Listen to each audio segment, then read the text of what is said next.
Hello everyone, this is Tanvi and today I'm going to discuss about a problem which I will try to resolve by using our platform, which is CloudApper.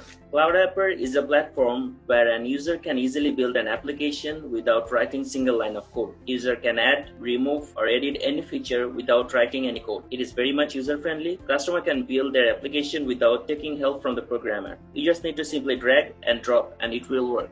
Nowadays, many organizations which are having thousands of employees and hundreds of locations are facing various types of problems to manage their vendors. It is getting harder for the decision maker to track down which vendor is working in which location and what is the current situation of the specific problem, as well as admin has not been informed instantly by the vendors regarding the problem. So I will try to build an app which will manage whole system. My application name will be vendor management. Vendor management system oversees the entire vendor relationship from assigning a task to a specific vendor to submitting the update of the current work order. Admin can create a work order and assign that to a vendor. After completing the work order, vendor can update in the system regarding the work order status. This software will provide task management tools and effective communication channels between admin and the vendors. And this is the diagram of my application. There will be an admin who will create work orders and who will add up all his vendors in the system. He will assign those work orders to specific vendors. And after completing the work, vendor will update in the system regarding the work order status. I will try to build an application based on this diagram. So without any further ado, let's get started. So I have logged into my account and this is my application vendor management. So if I want to create that application, I need to go to edit design part.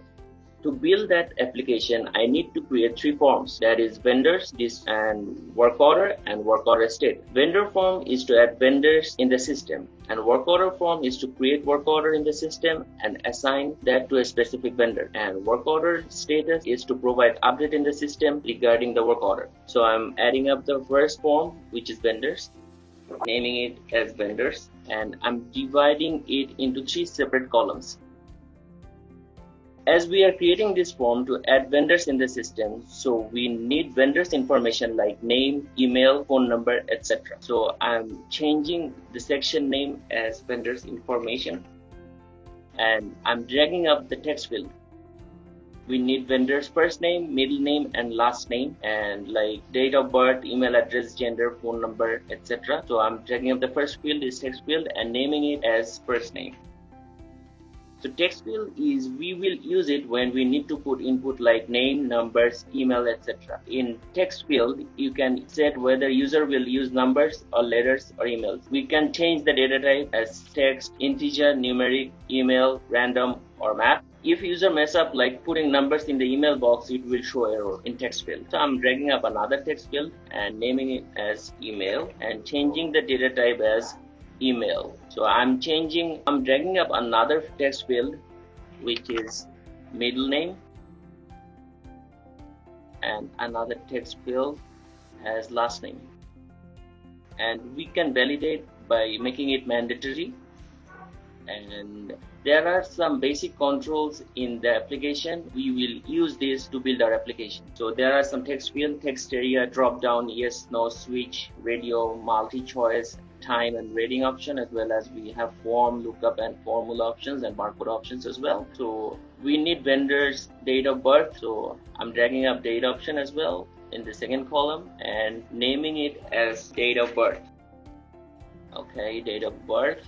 Now I'm dragging up another section, text field, and changing the data type as numeric and field title will be phone number. So these are the basic information we need from our vendors. So I'm saving it and let's see what I have created till now.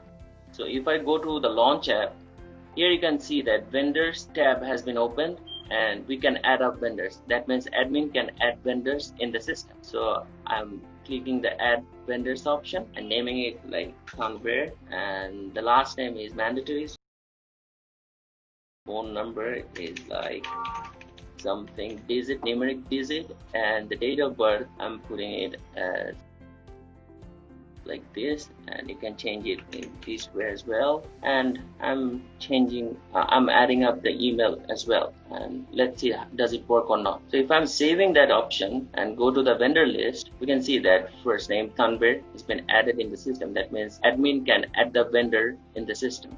So I will create another form which is work order details, and work order details is to create work order in the system and assign that to a specific vendor. So I'm adding up another form and naming it as work order, and I want to divide it into two different sections. First section will be work order details. In that section I want to make two separate columns. So the work order should be unique and it should be random number. So I'm dragging a text field, naming it work order number, and changing the data type as random, and it should be unique. And I want to know in which location of this organization is facing problem. So I want to use that radio button here and make it as location. In the other column, I want to assign this work order to a specific vendor. So that reason, I want to use that form control. So the functionalities of that is, if we want to fetch a data from another form, then we will use it. Just like we want to assign a vendor to a specific work order, so we need to fetch the list of total vendors from the vendors form, the other form that we have already created. So naming it as vendor, and I want to fetch the data from vendors form. So I have changed it, and I'm naming the other section as work order type, and I want to know which type of work order it is. So I'm using multiple choice and naming it as work order type. It can be like repair, or it can be like technical. So, and if I want to add up some multimedia, there is an option. Admin can add some photos in the work order as well before assigning it to a vendor. So I'm changing it as photos, dragging it and changing it as photos. And this one should be mandatory. So the validation should be mandatory because we want to assign this work order to a specific vendor. So let's save it and check it out what we have made till now. So I'm launching the app right now. Here we can see that work order tab has been created. So I'm adding up the work order. So work order number has been generated automatically, and it's a random unique number. And I want to assign this work order to a vendor. I have already created a vendor named Tanvir, and I want to assign this work order to him. So I select that item, and if I want to give a detail, I can provide. And the location I want to see that is like meeting room, and detail is like power down. And the work order type I want to select as repair, and save it and check it out whether this works or not. So let's check it out, the work order list. Here we can see that the location has been, everything has been popped up, like location, vendor, work order number, and everything. So I'm going to the modification of the application right now, and I want to create another form which is work order status. So this form is to provide update in the system regarding the work order. After completing the work, vendor will update in the system whether the work order is completed or not. For that reason, I'm adding up another form, naming it as work order status, and changing the name as work order status detail. I'm adding up another column in it, and I'm adding up a description, like after completing the work, if the vendor wants to provide any description, so he can provide. And I want to know that work order is completed or not, so I'm dragging the radio button, change the field type as completed, yes or no, and the completion date when he performed the work, dragging up the date here, completion date, and as well as adding up another section here and changing section name as photos, and add multimedia in it. Like after completing the work, if the vendor wants to provide some photos, he can add the photos here.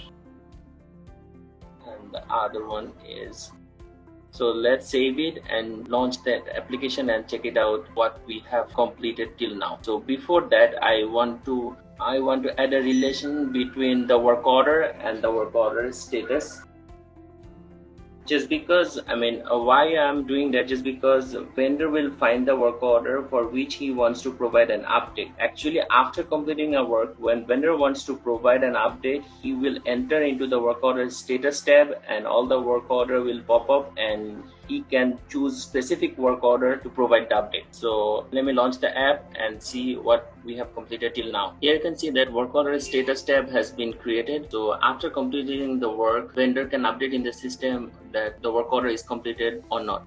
In the work order, here you can see that all the work order has been popped up. So I'm selecting this work order and want to give the update of this work order. So I'm selecting this work order and completion date is, for instance, today. Description is work order and yes, and if I want to provide any photos, I can just press that button. So I'm saving it and check it out whether it will show in the work order status list or not. So here we can see that the work order status that I have provided, including the work order number, that has been popped up in this section. So this is the application that I have built by using CloudApper. This is the web version. I want to show you the mobile version of it. So now we will check our mobile version of our vendor management application. So I'm going to log into my CloudApper account. Here you can see that the vendor management app, and these are the three sections that we have created by using our web platform. These are the vendors, work order list and work order status list. If we go to the vendor section, we can see that the name, ID, email ID and the last name of the vendor that we have inserted by using our web platform. So I'm going to add another vendor. So as an example, I'm gonna save that and check it out whether the mobile version of this application is working or not. So if we go to the vendor section right now, we can easily see that the Adib has been added in the vendor section as well. So here is the work order list. We can add another work order to assign that to a specific vendor. So select work order, I'm gonna assign that one to Adib and the location gonna be the meeting room. So if I want to add the detail, I can add as well. Share is damaged. If I want to add files, I can add that one as well. So I'm gonna save that and check it out whether this portion is working or not. Here you can see that unique ID number as well as the work order number has been created, and that one has been added to Adib. And the work order status list, if the vendor wants to put the work order status, they can also put that work order status here. So just you need to click that plus button and select that work order number and then just details and save it. That's the pretty much of it. Thank you very much.